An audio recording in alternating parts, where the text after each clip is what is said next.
Illustration 5ம் பார்த்தீங்கன்னா, illustration 4மா தான் ஒரு சில அட்ஜஸ்ட்மெண்ட்ஸ் குடுத்துருக்காங்க. அட்ஜஸ்ட்மெண்ட் முடிச்சதுக்கப்புறமா நம்ம ப்ராஃபிட் கண்டுபிடிச்சு, அதுக்கப்புறமா வந்துட்டு டோட்டல் ப்ராஃபிட், அது மூலியமா ஆவரேஜ் ப்ராஃபிட், ஃபைனலா வந்துட்டு குட்வில் கண்டுபிடிக்க சொல்லி கேட்டிருக்காங்க.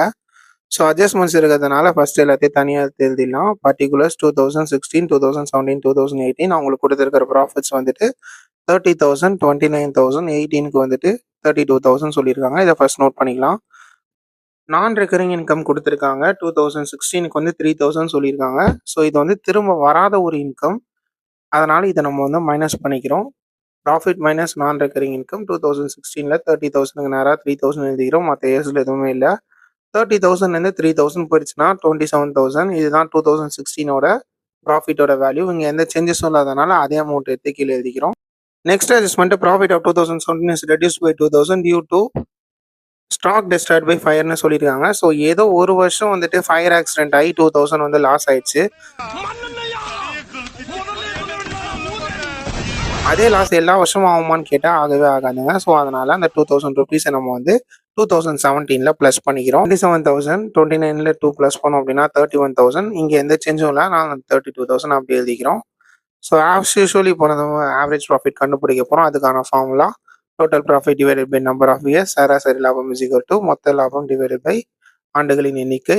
ஸோ 27,000 ப்ளஸ் 31,000 ப்ளஸ் 32,000 3 இயர்ஸ் இருக்கிறதுனால டிவைடட் பை 3 போட்டுக்கலாம். இது மூணுத்தையும் ஆட் பண்ணோம்னா நமக்கு டோட்டல் ப்ராஃபிட்டாக எவ்வளோ கிடைக்குதுன்னா 90,000 கிடைக்குது. ஸோ 3 டேபிளில் 90,000 அப்படிங்கிறது 3 3s are 9. ஸோ 3 டேபிளில் 90,000 30,000 டைம்ஸ் போகும்.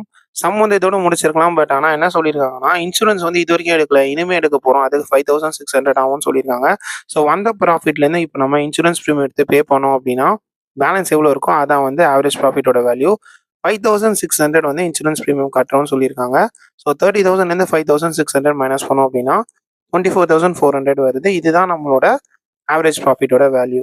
ஸோ லாஸ்ட் ஸ்டெப்பாக நம்ம வந்து குட்வில் கண்டுபிடிக்கிறோம். Goodwill is equal to average profit into numbers of years of purchase. So இந்த பிஸ்னஸ் அவங்க வாங்கி எவ்வளோ வருஷம் இருக்கும் அந்த நம்பர் இன்டூ பண்ண போகிறோம். நற்பெயர் இஸ் ஈக்குவல் டு சராசரி லாபம் இன்டூ கொள்முதல் ஆண்டுகளின் எண்ணிக்கை. ஸோ இப்போ நம்ம கண்டுபிடிச்ச ஆவரேஜ் ப்ராஃபிட்டாக இருக்கிற 24,400 வந்து என்டர் பண்ணிக்கிறோம். நெக்ஸ்ட்டு கொஸ்டினில் கொடுத்துருக்கிற இயர்ஸ் ஆஃப் பர்ச்சேஸ் 2 இயர்ஸ் சொல்லியிருக்காங்க. ஸோ 48,800 அப்படிங்கிறது குட்விலோட வேல்யூ. இது நிறையா வாட்டி வந்து 5 மார்க்கில் கேட்டிருக்கிற இம்பார்ட்டண்ட்டான சம், மறந்துடாதீங்க, கரெக்டாக எழுதிடுங்க. இதே மாதிரி எக்ஸசைஸ் சம் ட்ரை பண்ணி பாருங்கள்.